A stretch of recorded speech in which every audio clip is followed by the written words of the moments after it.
Hello guys, नमस्कार। स्वागत है आपका इस डीसी मैथ्स गुरु चैनल में। और आज हम पढ़ेंगे कक्षा 10 का चैप्टर है समांतर श्रेणी। इसके बारे में हम पढ़ेंगे। और यह चैप्टर 5वां चैप्टर है। तो देखिएगा कि इसमें मतलब समांतर श्रेणी को हम देखते हैं कि समांतर श्रेणी होता क्या है। सबसे पहले हम समांतर श्रेणी को देखेंगे। तो समांतर श्रेणी होती है, श्रेणी का मतलब होता है एक क्रम। जैसे मैं यहाँ पर एक क्रम बनाता हूँ 2, 4, 6, 8, 10, ऐसे करता करता ये क्रम मतलब आगे तक चला गया। इस प्रकार ये एक क्रम बना।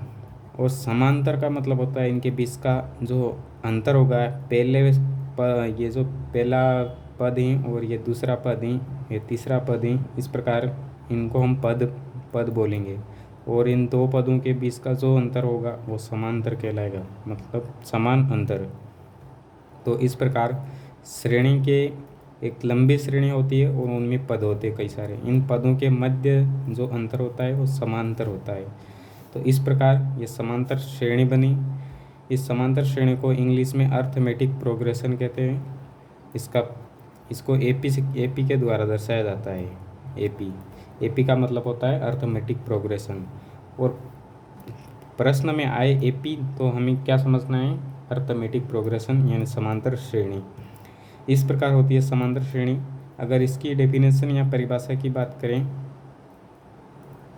तो परिभाषा हो जाती है कि एक ऐसा क्रम जिसमें पदों के बीच का अंतर समान होता है। पदों के बीच का अंतर समान होता है जिसको समांतर, और जो श्रेणी होती है उसको समांतर श्रेणी कहते हैं। इस प्रकार इसकी परिभाषा हो गई। इस प्रकार से हमने समांतर श्रेणी को पहचाना। अब हम समांतर श्रेणी पढ़ेंगे तो इसमें से जो प्रश्न आएगा और मतलब इसमें पढ़ना क्या है हमें, वो कैसे पढ़ेंगे वो जानते हैं। समांतर श्रेणी को पढ़ने के लिए हमें समांतर श्रेणी में जो प्रश्न पूछा जाएगा वो ये पूछा जाएगा कि देखो ये है पहला पद, ये दूसरा, और ये तीसरा, ये चौथा, पांचवा, ऐसे करके खूब सारे अनंत पद होते हैं। तो इन पदों में से प्रश्न ऐसे पूछा जाएगा कि ये पद दे देगा, ये पद देगा, ये पद देगा, ये पद देगा, और ये वाला पद अपने से पूछा जाएगा। इस पद को हमें ज्ञात करना होता है। ये जो लास्ट पद है इसको ज्ञात करना होता है कभी, तो कभी पहले पद को, कभी सार्वंतर को। तो इस प्रकार से प्रश्न पूछे जाते हैं। तो सबसे पहले हम सीखते हैं कि किस प्रकार से हम इन पदों को ज्ञात करेंगे, सार्वंतर को ज्ञात करेंगे। अगर ये सब पद दिए हुए होते हैं तो इस पद को कैसे ज्ञात करना, ये हम सीखेंगे।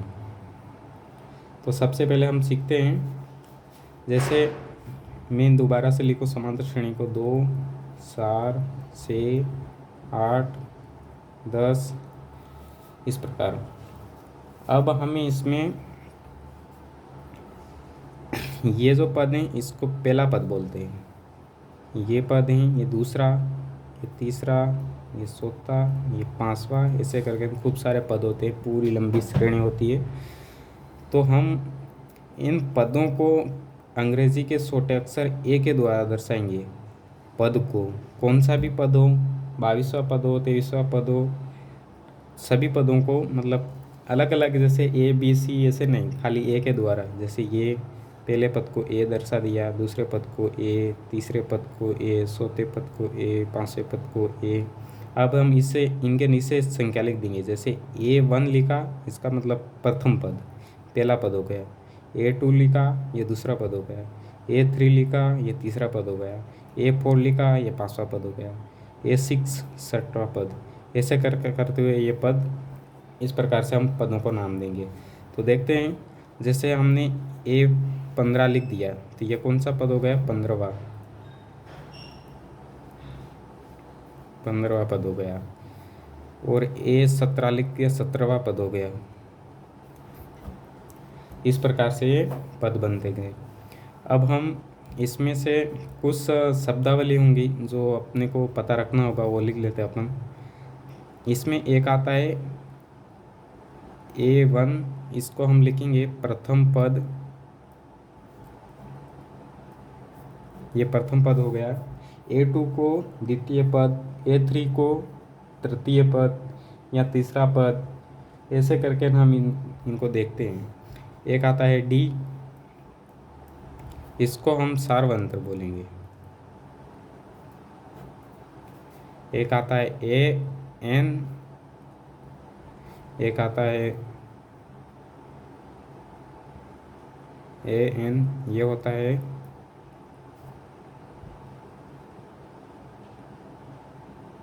अंतिम पद। एक होता है N, ये होता है पदों की संख्या।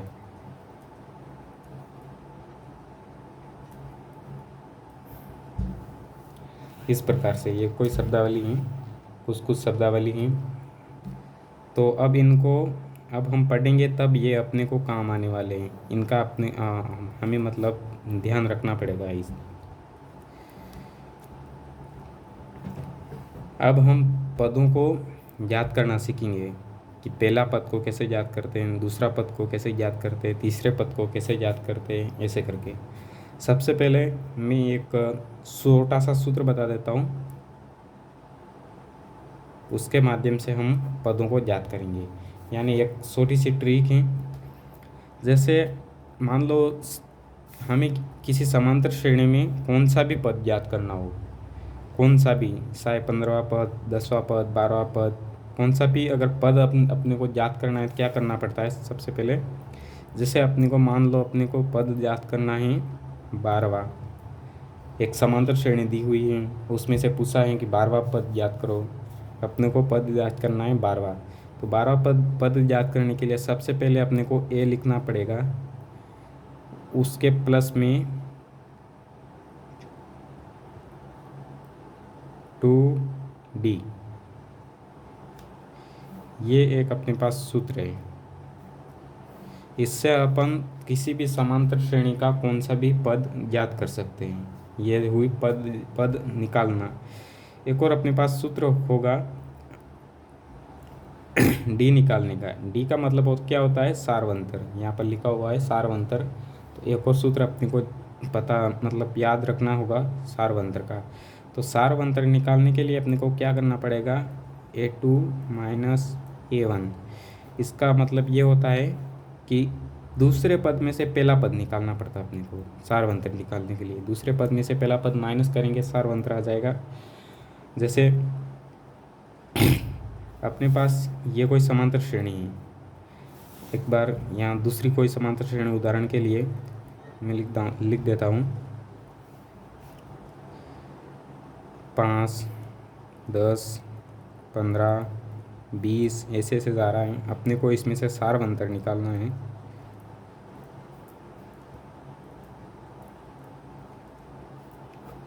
सार्वंतर निकालने के लिए अपने को सूत्र याद रखना है। सूत्र क्या है, D बराबर A2 माइनस A1।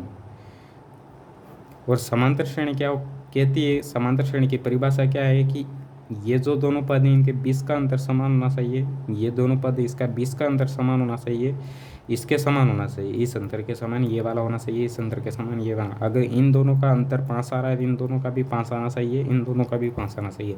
अगर ऐसा नहीं हुआ तो ये समांतर श्रेणी नहीं होगी। तो अपने को क्या करना है, यहाँ सार्वंतर निकालना है। सार्वंतर निकालने के लिए A2 माइनस A1। तो ये हमने D निकालने के लिए A2 अपने पास क्या है 10। A2 का मतलब क्या होता है 10, दूसरा पद। ये है A2, ये है A1, ये है A3। तो A2 का मान अपना क्या है 10 और माइनस A1। A1 कितना है 5। तो इसको माइनस करेंगे, D कितना आ गया अपना, D आ गया अपना 5। तो इस प्रकार ये D प्राप्त हुआ। अब यहाँ का D निकाल के भी देख लेंगे तो 5 ही आएगा। इस प्रकार से ये समांतर श्रेणी होगी। इसमें 2 सूत्र याद रखने, एक तो पद बनाने के लिए और एक सार्वंतर निकालने के लिए। पद बनाने के लिए अपने को क्या करना पड़ेगा, पद बनाने के लिए अगर 12वां पद निकालना है तो ए 11 यानी इससे अगला पद, यहाँ पर 11 है, ए 11 यानी ए प्लस अगला पद। जैसे कौन सा भी पद, मानो पहला पद निकालना है, ए बराबर ए प्लस 2d। ऐसे मैं यहाँ पर एग्जाम्पल के माध्यम से सिखाऊंगा आपको। एक प्रश्न है, ये प्रश्न है, दी गई समांतर श्रेणी में से सार्वअंतर ज्ञात करो। हम क्या करेंगे कि जो सबसे पहले छोटे से बड़े प्रश्नों तक जाएंगे। हम सबसे पहले छोटा से छोटा प्रश्न क्या पूछ सकता है, उसके बाद हम ऐसा एक भी प्रश्न नहीं छोड़ेंगे जो मतलब परीक्षा, बोर्ड परीक्षा में ना पूछे। हम 0 से लेके 100 तक इसको सीखेंगे समांतर श्रेणी को। सबसे पहले दी गई समांतर श्रेणी में से सार्वअंतर ज्ञात करो। तो अपने को प्रश्न पूछा गया है सार्वअंतर ज्ञात करो। तो सार्वअंतर ज्ञात करने के लिए हमने पढ़ा है, हमारे पास एक सूत्र है, सार्वअंतर होता है डी बराबर A2 माइनस A1, ये सूत्र हो गया। अब इस सूत्र में हम मान रखेंगे और इसको हल करेंगे तो अपना सार्वअंतर आ जाएगा। तो डी निकालना है, A2 का मान, A2 कहाँ है, ये रहा।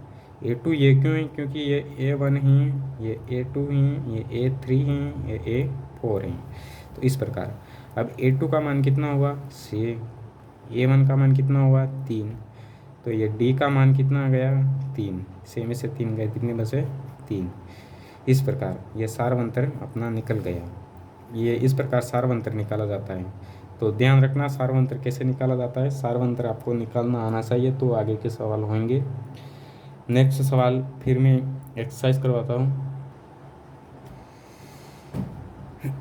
देखिए दोस्त, दी गई समांतर श्रेणी में से 5वां पद ज्ञात करो।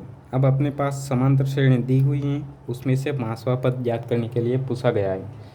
प्रश्न में 5वां पद को छोड़कर कौन से भी पद को पूछा जा सकता है। 7वां पद ज्ञात करो, 12वां पद ज्ञात करो, 105वां पद ज्ञात करो, 120वां पद, ऐसे कौन से भी पद के बारे में पूछा सकता है। तो अपने को ध्यान में रखना है कि पद ज्ञात कैसे करना है, तो ज्ञात करके हम आंसर निकाल लेंगे। तो सबसे पहले पद ज्ञात करने के लिए अपने को जो सूत्र हैं वो देखना पड़ेगा। सूत्र क्या है, तो सूत्र हैं, पद निकालना है 5वां। तो जैसे मैंने बताया था कौन सा भी पद निकालना, जैसे अगर 5वां पद निकालना है तो अपने पास सूत्र लगेगा A, और 5वें से एक आगे सार होता है, ये वाला सार यहाँ लगाना, A4 यानी सोता पद, A4 प्लस 2D, ये अपना सूत्र बन गया है 5वें पद निकालने का। A5 बराबर A4 प्लस 2D। तो इस प्रकार से अगर यहाँ पे अपने को बोलता कि मान लो 12वां पद निकालना है या 13वां पद निकालना है, तो 13वां पद निकालने के लिए सूत्र बन जाता है 13 से एक कम कितना होता है 12, तो A12 प्लस 2D। इस प्रकार तो अपने को निकालना है 5वां पद, तो सूत्र लगेगा ये वाला। तो ये सूत्र लगा के अब इस सूत्र से सवाल हल करने के लिए अपने पास ज़रूरत किस किस की वो देखते हैं। अपने पास हैं A4 और D की। तो A4 तो अपने पास ही होगा, और A4 दिया हुआ होगा सवाल में, और D दिया हुआ होगा। A4 और D, अगर D नहीं है तो अपने को याद करना पड़ेगा। और D क्या होता है, सार्वअंतर। सार्वअंतर निकालना मैंने अगले सवाल में बता दिया था, और सार्वअंतर निकालते कैसे वो भी बता दिया है। अगर सार्वअंतर निकालना आ गया और आपके पास A4 है, यानी समान सभी उपलब्ध हैं इस सूत्र का, तो सूत्र लगाएंगे तो अपना आंसर आ जाएगा। अपने को क्या निकालना है, अपने को निकालना है A5, इस प्रकार। तो अब इसको अपन हल करेंगे। अपने पास ज़रूरत किस किस की है, A4 अपने पास पड़ा है 28, A4 ये रहा। अपने पास D की ज़रूरत है, तो अपने पास D नहीं है तो अपन D निकालेंगे। पहले D निकालने के लिए सूत्र क्या होता है, A2 माइनस A1। तो A2 कितना है 14, और A1 कितना है 7, तो D कितना आ गया अपना 7, ये आ गया D। अब अपन सूत्र में मान रखेंगे। सूत्र है अपने पास 5वां पद ज्ञात करने का, A5 बराबर A4 प्लस 2D, ये अपने पास सूत्र हो गया। अब सूत्र मान रखेंगे, निकालना है 5वां पद, A5 बराबर A4 का मान कितना है 28, प्लस 2 को एज इट इज़ रखेंगे, यानी ऐसा का ऐसा रखेंगे। यहाँ पर कुछ निशान नहीं, इसका मतलब होता है गुणा। तो इसके गुणा में डी का मान कितना आया अपना 7। ये हो गया सूत्र में मान। अब इसको हल करेंगे तो ये आ जाएगा अपना उत्तर। A5 का मान निकालना है, 28 को एज इट इज लिखो, प्लस इसको गुणा करवा दो 14। अब A5 बराबर ये कितने हो गए, इनको जोड़ के ये A5 का मान आ जाएगा 5वें पद का, इनको ऐड करने पर हो गए 35। तो ये हो गया अपना 5वां पद 35। इस प्रकार से कौन सा भी पद निकालना होता है ऐसे निकालते हैं। तो आज की इस क्लास में हमने समांतर श्रेणी के बारे में जाना। समांतर श्रेणी क्या होती है, इसकी परिभाषा क्या होती है, और इसको मतलब समझा अपने को समांतर श्रेणी की होती क्या है, और समांतर श्रेणी समझ के अपनी इस समांतर श्रेणी में आने वाले सवालों के बारे में समझा, सवाल कैसे किए जाते हैं, और इसके पद बनते हैं, फिर इनके बीच का सारवंतर समान होता है, जो अंतर होता है उसको सारवंत्र बोलते हैं। फिर अगर आधे पद दिए होते हैं तो आधे पद कैसे निकालते हैं वो अपने सीखा। मेन जो चीज़ सीखी वो 1 नंबर पे हो गई समांतर श्रेणी की परिभाषा और समांतर श्रेणी को समझा। दूसरे नंबर की जो चीज़ हो गई वो हो गई सारवंतर निकालना। अगर आपसे पूछे कोई भी समांतर श्रेणी देकर सारवंतर निकालो तो आप आसानी से निकाल सकते हो। तीसरा हमने सीखा पद निकालना या फिर पद बनाना। तो ये 3 चीज़ें ध्यान में रखनी और इसको मतलब सोल्व करने की कोशिश करें। तो आपको ये वीडियो कैसा लगा ये मेरे को कमेंट में ज़रूर बताएं, और आप अगर इस चैनल पर पहली बार वीडियो देखा है तो आप ऐसे ही वीडियो रोज़ आपको मिलते रहें, और ऐसे ही टॉपिक के बारे में वीडियो पाने के लिए चैनल को सब्सक्राइब कर दें, और कमेंट ज़रूर करें कि वीडियो कैसा लगा। और आप चाहते हैं कि कोई टॉपिक इस मैथ्स में से गणित में से कोई टॉपिक समझ में नहीं आ रहा है तो मेरे को कमेंट करके बताएं, मैं उसके ऊपर वीडियो बनाकर अपलोड कर दूंगा इस चैनल पर।